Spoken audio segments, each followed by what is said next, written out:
Pemirsa, demi memberikan kontribusi positif terhadap pertumbuhan industri mode di tanah air, GF3 kembali menggelar festival mode tahunan terbesar di Indonesia. Beragam inovasi dan pembaharuan bertransformasi mengiringi 20 tahun perjalanan GF3 yang secara konsisten mendukung perkembangan bisnis para pelaku usaha mode. Nah, kolaborasi apik antara penyelenggara yang didukung oleh pemerintah hingga para pelaku industri menjadikan GF3 sebagai wadah bagi para pengrajin dan pemilik usaha kecil di sektor mode untuk mengolah kreativitas sehingga membuka peluang bisnis yang potensial. Lalu seperti apa rangkaian program GF3 tahun ini? Untuk membahasnya sudah hadir bersama kami di studio. Yang pertama Chairman GF3 Bapak Sugianto Nagaria. Selamat pagi, Pak Sugianto. Dan selanjutnya juga ada founder Lakon Indonesia Ibu Tresia Mareta. Selamat pagi Ibu Tresia. Selamat pagi. Terima kasih sudah bergabung di Metro TV pada pagi hari ini. 20 tahun GF3 sudah secara konsisten selalu terselenggara untuk mendukung mode industri mode Indonesia. Apa yang kemudian menjadi kontribusi GF3 terhadap industri mode Indonesia sejauh ini? Kami sangat bersyukur 20 tahun. Kalau kontribusi kami sangat bersyukur punya kesempatan ya untuk membagian dari perkembangan industri mode Indonesia. 20 tahun jalan yang cukup panjang. Kalau awalnya sebuah niat, ternyata mendapat satu sambutan yang sangat baik, sehingga kita semakin bersemangat untuk menggali hal-hal apa yang bisa kita majukan di industri mode Indonesia. Dan ternyata langkahnya cukup baik, gayung bersambut. Pemerintah Indonesia juga sangat mendukung, Pemprov Jakarta sangat mendukung, pelaku mode sangat mendukung, desainer bersemangat, para pengrajin juga mau diajak kolaborasi. Hal-hal ini adalah hal-hal yang di awal-awal itu membuat kami semakin mau dan semakin yakin bahwa kita bisa dan Indonesia bisa. Nah itu akhirnya menggulung dan sangat bersyukur hari ini sudah 20 tahun ternyata lebih banyak lagi dukungannya, nggak cuma nasional, bahkan sekarang sudah internasional. Ya. Semangat itu yang terus digelorakan ya untuk mendukung industri fashion Indonesia. Ya. Kalau kontribusinya sendiri untuk bisnisnya, dari sisi bisnis seperti apa Pak Sugianto? Industri mode kan ada brand, ada desainernya, ada yang menyediakan bahannya. Betul. Ekosistemnya terbentuk dengan berjalan waktu. Nah, ternyata di seluruh bagian ini kita bisa mengambil bagian sedikit atau banyak untuk ada satu kemajuan yang nyata. Dan tidak hanya di dalam industri fashionnya sendiri, industri pendukungnya pun tergerak. Misalnya untuk di dunia fashion show kan ada pengambilan foto, video. Di dalam industri menjahit misalnya, itu kan ada hubungan dengan bagaimana membuat bahannya atau keahliannya gimana. Nah ini ternyata terhubung dengan nggak cuman untuk mencari nafkah, tapi juga ada semangat baru untuk maju. Nah ini ternyata ada satu putaran yang kita juga nggak nyangka sebelumnya. Nah, maka sekarang ini tidak hanya untuk bisnis, untuk menghasilkan sesuatu yang sifatnya keuntungan dalam monetary, keuangan ya. Belajar untuk maju itu udah menjadi satu hal yang kita lihat, wah perlu nih untuk kita dukung dan punya hasil. Nah dengan belajar pada makin maju, dan kita jadi yakin masa depannya makin cerah nih. Jadi buat growth-nya bareng-bareng gitu ya, bareng-bareng. semua dipelajari bersama. Sepertinya jarang ya ada festival yang konsisten 20 tahun ini terus mendukung begitu ya dengan pelaku UMKM, lalu juga industri kecil, menengah juga. Apa sih sebetulnya yang membedakan GF3 dengan festival-festival atau event serupa, Pak Sugianto? Yang pertama, kita bersyukur punya waktu 20 tahun berarti sudah ada kredibilitas yang sampai kita bangun sekian lama. Dengan adanya 20 tahun ternyata kita mengartikan sambutan dari yang kita dukung itu baik. Dan rupanya Pemprov, pemerintah juga cukup positif melihat kami. Nah, ini adalah hal yang sangat menyemangati ya. Nah, kita tuh berharap bahwa tidak hanya kita, banyak sekali di berbagai usaha atau di berbagai penyelenggara itu sama-sama bersemangat untuk mendukung industri fashion ini. Nah, kalau dibilang membedakan, mungkin kita bersyukur bahwa sekarang ini, misalnya kita punya program Pintu misalnya. Pintu itu kan kolaborasi JF3, Lancôme dengan pihak Prancis, kedutaan maupun IFI, yang bisa membawa brand atau desainer itu kan untuk trade show di Paris misalnya. Dan sekarang udah lebih lagi ke pendidikannya di École du Père ya, diterima. Itu kesempatan yang kalau bukan karena kepercayaan atau dibukakan pintu itu tidak bisa terjadi gitu. Nah, ini jadi di JF3 bukan hanya presentasi mode tapi juga ada kedepannya mau apa nih, networkingnya, pendidikannya gitu ya. Kalau Bu Tresia melihatnya sebagai advisor JF3 yang sudah bekerja sama beberapa tahun terakhir dan juga sebagai pelaku usaha juga di Lancôme Indonesia, seperti apa Bu Tresia melihatnya? Saya melihat kalau kenapa JF3 bisa bertahan 20 tahun ya, pasti satu karena komitmen ya. Komitmen itu kan yang menghasilkan konsistensi gitu. Dan kalau ditanya apa sih yang menjadi keunggulan, mungkin saya lebih bicara apa yang membedakan gitu ya JF3 dengan event serupa lainnya gitu. Buat saya ada dua. Satu, itu adalah JF3 ini secara konsisten mengangkat dan memelihara budaya. Karena kami sadar bahwa budaya itu satu hal yang bernilai buat kelangsungan kita sebagai sebuah bangsa ya. Lalu kedua adalah, jadi JF3 ini bukan hanya event gitu. Sebenarnya JF3 ini memiliki satu ekosistem yang lengkap, yang juga udah cukup matang untuk mendukung kemajuan para pelaku industri mode Indonesia gitu. Nah, ekosistem itu kan terdiri dari pasti event JF3 itu sendiri sebagai satu platform yang menghubungkan si pelaku dengan media dan dengan masyarakat pengguna mode. Lalu juga ada mall dan department store yang merupakan sarana di mana transaksi bisnis itu terjadi. Lalu juga ada pasar yang juga udah matang. Dan seperti yang Pak Sugi sebutkan tadi, kami juga sekarang punya program inkubasi yang kami namakan Pintu. Nah, si program ini udah berjalan dengan baik dan sekarang kita juga udah bisa lihat bahwa program ini bisa membawa si peserta ini, memberikan banyak kesempatan bagi para pesertanya untuk bisa memperluas pasar mereka sampai ke pasar global. Nanti kita akan berbincang lebih lanjut mengenai kolaborasi yang berlangsung di JF3 nanti usai jeda. Kita tahan dulu. Pemirsa jangan kemana-mana, tetap bersama kami di Metro TV.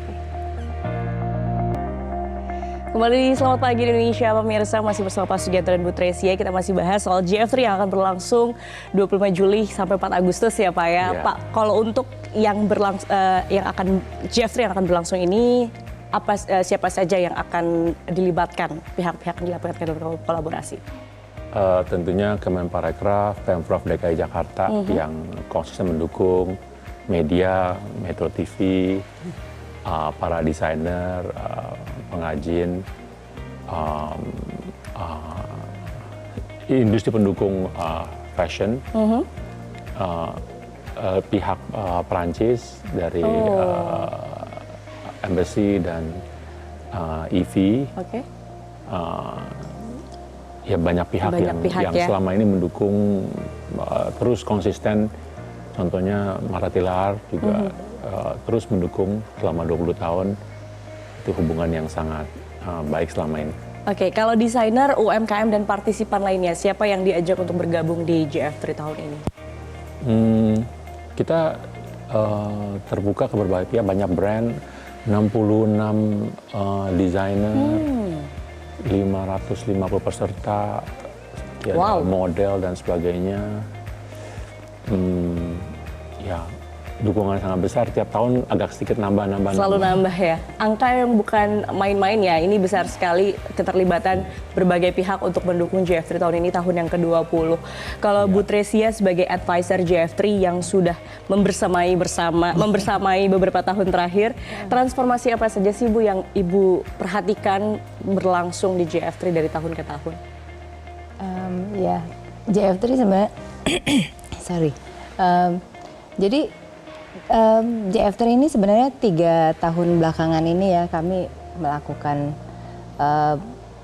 banyak perubahan, terutama dari bagaimana presentasi itu dilakukan. Gitu. Jadi saya melihat bahwa kita ini membutuhkan satu visi yang baru supaya bisa membawa industri mode Indonesia keluar dari momok masa lalu. Yang saya sadari itu udah nggak relevan lagi dengan zaman sekarang gitu. Nah jadi kita melakukan banyak perubahan, terutama dari gimana kita melakukan eksekusi secara lebih detail gitu. Saya sangat suka dengan perubahan. Jadi kita sangat membutuhkan satu visi yang baru gitu. Nah itu kami lakukan eksekusi secara sangat detail, mulai dari pemilihan lokasi, lalu bagaimana konsep presentasi akan dilakukan, sampai bagaimana ruang itu dibangun supaya perubahan yang saya maksudkan itu bisa tercapai dan kerelevanan itu juga bisa kita dapatkan gitu. Nah, jadi kalau maaf dilihat selama 3 tahun ini presentasi JF3 selalu nggak pernah sama gitu kan. Lalu juga JF3 selalu menampilkan sesuatu yang baru setiap tahun. Itu dia poinnya ya, harus selalu ada yang baru dari tiap tahunnya penyelenggaraan JF3. Kolaborasi internasional juga terus ditingkatkan, salah satunya tadi Pak Sugianto juga sampaikan bahwa dari pihak Prancis ada yang kesini ya. Jadi bukan cuma kita presentasi mode Indonesia, fashion Indonesia di luar, tetapi juga bagaimana kolaborasi itu berlangsung benar-benar real. Seperti apa bentuk kolaborasinya? Kolaborasinya jadi kita membawa desainer-desainer dari, gak hanya dari Prancis saja ya, tapi tahun ini kami juga bekerja sama dengan Asosiasi Desainer ASEAN. Jadi untuk melakukan presentasi di Jakarta gitu, di JF3, supaya kita juga bisa saling belajar dan melihat gimana industri ini dilakukan secara profesional oleh dunia secara internasional gitu. Nah ini yang kita juga butuhkan di Indonesia. Juga bukan hanya presentasinya aja, tapi kita juga melalui program inkubasi kita memberikan ilmu yang baru, melengkapi apa yang mereka udah punya sekarang supaya bisa lebih sempurna lagi dan mereka siap untuk bisa mengembangkan pasar mereka lebih luas lagi gitu. Dan juga kami tahun ini udah berhasil untuk memberikan beasiswa kepada salah satu peserta di Pintu untuk bersekolah di salah satu sekolah fashion paling bergengsi di Paris. Kita beri tepuk tangan dulu ya. Jadi anak-anak muda yang memang tertarik di industri fashion benar-benar bisa belajar sharing knowledge di inkubasi yang ada di JF3 ya. Bisa. Luar biasa. Dan kami melakukan eksekusi itu secara nyata. Tujuan kami adalah benar-benar gimana supaya bisa memberikan hasil. Gitu. Oke, kita lihat nanti seperti apa talenta-talenta kita jebolan dari JF3 bisa berkarya dan juga berkontribusi untuk industri fashion di Indonesia tentu saja. Tapi kalau untuk dari lakon Indonesia sendiri di JF3 kayaknya nggak lengkap kayak kalau nggak dapat bocoran sedikit ya. Ada apa yang baru dari yang akan dibawakan oleh lakon Indonesia? Tahun ini visi lakon Indonesia mengarah ke streetwear karena berhubungan dengan kami juga mengadakan satu event yang baru di DRP Jakarta, itu adalah cabang dari DRP Paris gitu. Kami juga berusaha supaya gimana kita bisa membawa lebih banyak lagi talenta-talenta kita, kreator kita untuk masuk ke pasar global. Jadi kalau mengirim saja rasanya itu kesempatannya mungkin lebih sedikit, tapi kalau kita bawa internasionalnya ke Indonesia kan kesempatannya jadi bisa untuk lebih banyak orang lagi ya. Nah gitu. Nah, jadi Lakon, balik lagi, Lakon kali ini streetwear, gimana streetwear itu diwujudkan dalam DNA Lakon Indonesia. Kami jadi mewujudkan streetwear, mengawinkan budaya modern dengan hasil karya tangan artisan tradisional gitu.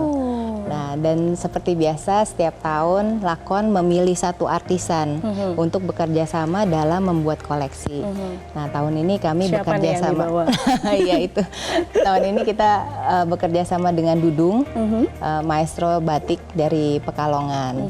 Nah, koleksi ini kami namakan Pasar Malam. Seru deh. Iya. Pasar Malam, iya. Pasar Malam ini merupakan koleksi ke-7 Irsan untuk Lakon Indonesia. Oke, jadi nanti fashion-nya style-nya streetwear, tapi ada nuansa batiknya gitu ya? Batik dan jadi seperti biasa kain yang kami pakai itu adalah hasil karya tangan para pengrajin tradisional. Nah itu dia, tentu saja kita juga tetap harus menonjolkan budaya Indonesia karena itu jadi identitas kita ya. Pasti. Dan Pastinya. yang menarik kan gimana itu dikawinkan dengan budaya yang sangat modern. Iya, budaya pop yang sekarang lagi tren gitu ya. Tapi kalau kita bahas lagi sedikit soal kolaborasi dan inkubasi yang sudah berlangsung, seperti apa sih apa yang sudah dihasilkan dari proses inkubasi yang belakangan atau dari tahun-tahun sebelumnya sudah berjalan? Kami udah 2 kali membawa hasilnya itu ya. Jadi hasil inkubasi itu adalah brand ini sebenarnya gini. Jadi program inkubasi itu mempersiapkan siapapun kreator yang akan dibawa itu supaya mereka benar-benar bisa menyambut buyer yang akan mereka temui gitu di sana. Nah itu jadi kami persiapkan, kami udah berhasil 2 kali membawa masing-masing dua brand, 2 creator, jadi total udah 4 sekarang, tambah yang program pertama ada 2 artisan juga yang kami bawa. Dan kami melihat memang mereka bisa diterima dan itu nggak mudah ya, karena kita juga melihat dan mendengar biasanya itu harus 3 sampai 5 kali mereka baru bisa masuk, tapi ini 2 kali mereka udah bisa masuk dan buyer itu benar-benar membeli barang mereka dan dipasarkan di butik-butik di Eropa. Oke, Iya. jadi bukan hanya dibimbing tapi juga dibukakan jalan gitu ya. Oke, melalui JF3 ini. Aduh, penasaran dan sangat-sangat senang gitu ya melihat JF3 terus mendukung industri fashion tentunya di Indonesia. Secara nyata. Secara nyata. Kita jeda dulu. Kita akan masih membahas JF3 tahun ini pemirsa, jangan kemana-mana, tetap bersama kami. Kembali di Selamat Pagi Indonesia pemirsa, Pak Sugianto. Kalau masyarakat ingin tahu soal JF3, informasi lebih lengkapnya bisa diketahui di mana? Oh, jf3.co.id, jf3_info di Instagramnya. Oke, jadi di websitenya bisa hubungi langsung atau klik langsung di www.jf3.co.id dan juga Instagramnya @jf3_info ya Pak ya. Oke, nah sebelum kita tutup Bapak Ibu, apa yang ingin disampaikan ke masyarakat terkait dengan penyelenggaraan JF3 yang sudah ke-20 tahun ini dan mungkin untuk industri fashionnya dan kapan diselenggarakannya Pak Sugianto? Oh, kalau penyelenggaraan 28 Juli sampai 30 Juli ini, 25 Juli sampai 30 Juli itu di Kelapa Gading. Kalau 30 sampai 4 Agustus itu di Serpong. Oke. Nah, kalau harapan kami, kita bersyukur mencapai 20 tahun. 20 tahun lagi Indonesia juga 100 tahun. Saya kira kalau udah ada 20 tahun pertama, kita bisa sama-sama lagi dengan para pelaku ke 20 tahun berikutnya sama-sama mendukung Indonesia Emas. Dan saya kira di dunia fashion ini pasti banyak hal yang bisa kita gali lebih banyak lagi. Kalau 20 tahun pertama kita bisa melaksanakan hal nyata sampai di sini, saya yakin di 20 tahun berikutnya ini akan lebih banyak yang bisa kita gali, dukungan juga akan lebih banyak, dan kita benar-benar solid di Indonesia mengumpulkan tenaga untuk memperkuat kita di nasional maupun di internasional. Itu harapan. Amin. 20 tahun pertama, nanti ada 20 tahun berikutnya tentu saja untuk mendukung Indonesia Emas. Bu Tresia, apa yang ingin disampaikan? Silakan menonton presentasi kami di jalanan JF3. Oke. Jangan lupa hadir pokoknya ke JF3 2024 ya pemirsa Metro TV, karena akan ada banyak tentu saja inspirasi mode dan juga banyak sekali insight-insight yang bisa diberikan untuk dibawa pulang untuk mengembangkan bisnisnya gitu ya Bu ya.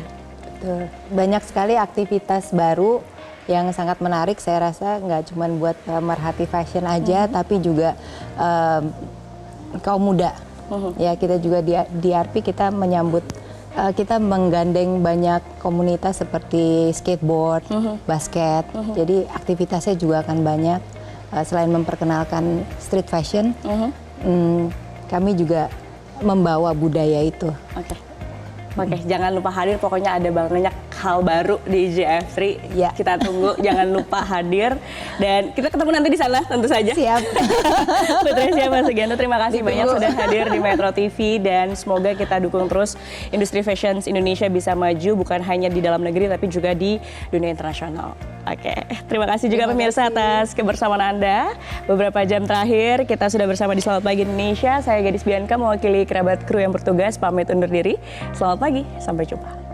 Jelajahi cara baru mendapatkan informasi. Download Metro TV Extend sekarang.